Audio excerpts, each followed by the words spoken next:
আসসালামু আলাইকুম রহমতুল্লাহ। এখন যে ক্লাসটা আমরা দেখব, রোগীর অন্তর্চোখ খুলে কাজ করা। এটা খুব গুরুত্বপূর্ণ একটা ক্লাস। সবাই বোঝার চেষ্টা করবেন, হ্যাঁ? আচ্ছা, আমরা আগে শুনি অন্তর্চোখ কী? মহান আল্লাহর দয়ায় চর্মচক্ষু বন্ধ করে যে চোখের মাধ্যমে অদৃশ্য বিষয় দেখতে বা জানতে পারে, সেই চোখকে বলে অন্তর্চোখ। যেমন জিনদের দেখা, আলো দেখা, চুরির মাল দেখা ইত্যাদি। আচ্ছা, কাদের অন্তর্চোখ খুলবে? খুলবে না। কাদের অন্তর্চোখ খুলবে এবং খুলবে না? আচ্ছা, নিয়ামতপ্রাপ্ত যারা, তাদের অন্তর্চোখ খুলবে। যারা জিন জাদুতে আক্রান্ত, তাদের অন্তর্চক্ষু খুলবে। যারা নাবালেগ, বয়স 8 থেকে 12 ছেলে বা মেয়ে, তাদের অন্তর্চোখ খুলবে।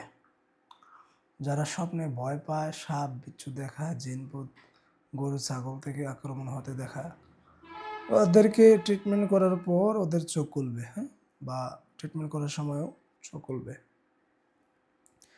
একাকী থাকলে ভয় পায়, হাঁটলে পিছনে কেউ হাঁটে, শরীর ভারী ভারী লাগে, এমন ব্যক্তিদেরও চোখ খুলতে পারে।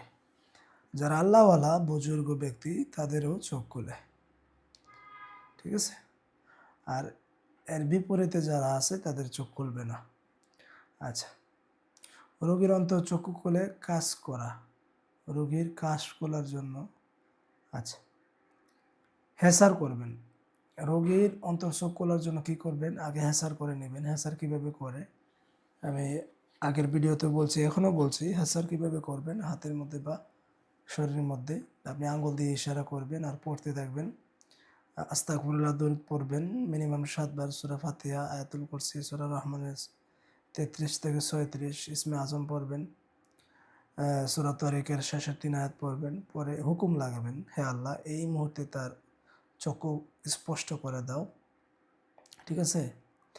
এবং বলতে থাকবেন আর রোগীকে বলবেন, দেখো দেখো তো সব কিছু দেখো কিনা, তোমার চোখ পরিষ্কার হয়েছে কিনা, তুমি কি দেখো?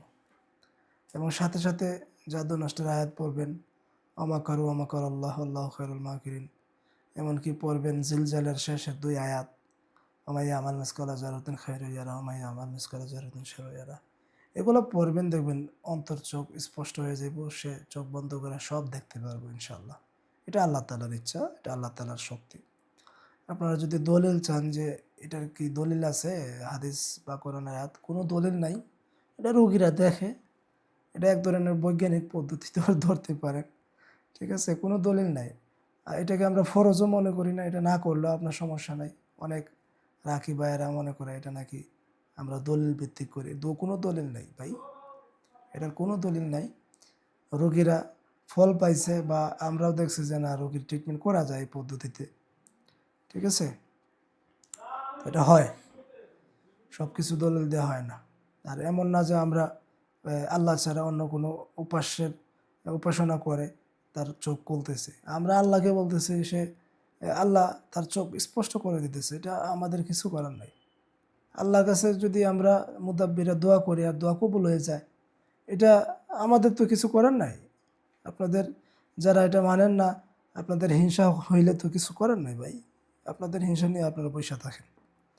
ঠিক আছে? আচ্ছা, জাদু নষ্টের আয়াত এগুলো পড়বেন। অমাকর অমাকর আল্লাহ, এই আয়াতটা পড়বেন। জিলজালের শেষের 2 আয়াত পড়বেন। এগুলো পরে ফু দিলে আর আল্লাহর কাছে দোয়া করবেন, আল্লাহ তুমি সাহায্য করো, স্পষ্ট করে দাও। তাহলে স্পষ্ট হয়ে যায়, রোগী দেখতে পারে। এবং ইয়াসিন, সূরা ইয়াসিনের 9 নং আয়াত পরে হুকুম লাগাবেন, আমি এই মুহূর্তে তোমার অন্তর্দৃষ্টি বন্ধ করে দিচ্ছি। ঠিক আছে? আচ্ছা, এর উপরে যেগুলো আছে আপনারা তো দেখতেছেন, ড্র করে দেয়।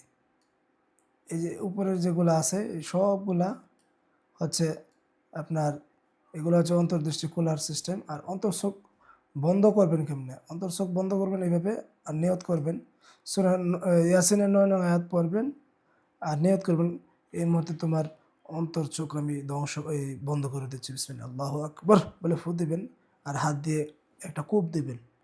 দেখবেন সাথে সাথে তার চোখ কালো হয়ে যাবে, মানে অন্ধকার হয়ে যাবে, আগের মতো হয়ে যাবে, আর দেখতে পারবে না।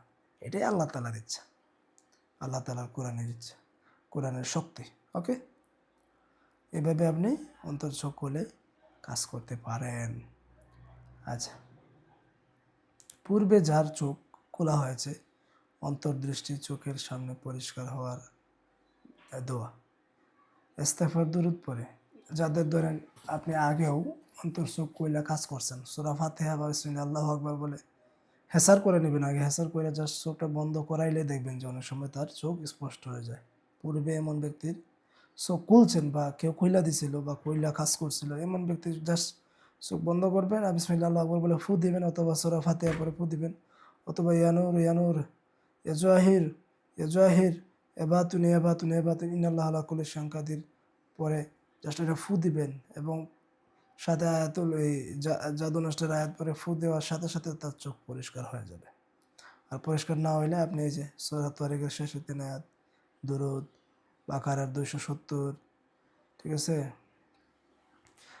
এগুলো পড়লে হয়তো কিছু লাগে না। জাস্ট নিয়ত করে ইয়ানুর ইয়ানুর ইয়ানুর শব্দটা আপনি 3 বার, ইয়া জাহিরু ইয়া জাহিরু ইয়া জাহিরু 3 বার, ইয়া বাতুনে 3 বার, ইন্নাল্লাহ আলা কুল্লি শাইইন কাদির একবার, যা আল হক ও যা হাকাল বাতিল ইন্নাল বাতিনা কানা যাহুকা এটা একবার পরে কালে ফু দিবেন, সাথে সাথে তার চোখ স্পষ্ট হয়ে যাবে ইনশাল্লাহ। তারপরে যদি স্পষ্ট হয় হয় না হয় হয় না এমন হয়, তাহলে 33 আয়াত পরে অথবা জাদু নষ্টের যে আয়াতগুলো আপনাদেরকে দিয়েছে ওইগুলা পরে ফু দেওয়ার সাথে সাথে তার চোখ স্পষ্ট হয়ে যাবে ইনশাআল্লাহ। এটাই পর্যন্তই থাকুক নাকি? তো আশা করি বুঝতে পারছেন। সবাই লিখে নেন যা বলছি।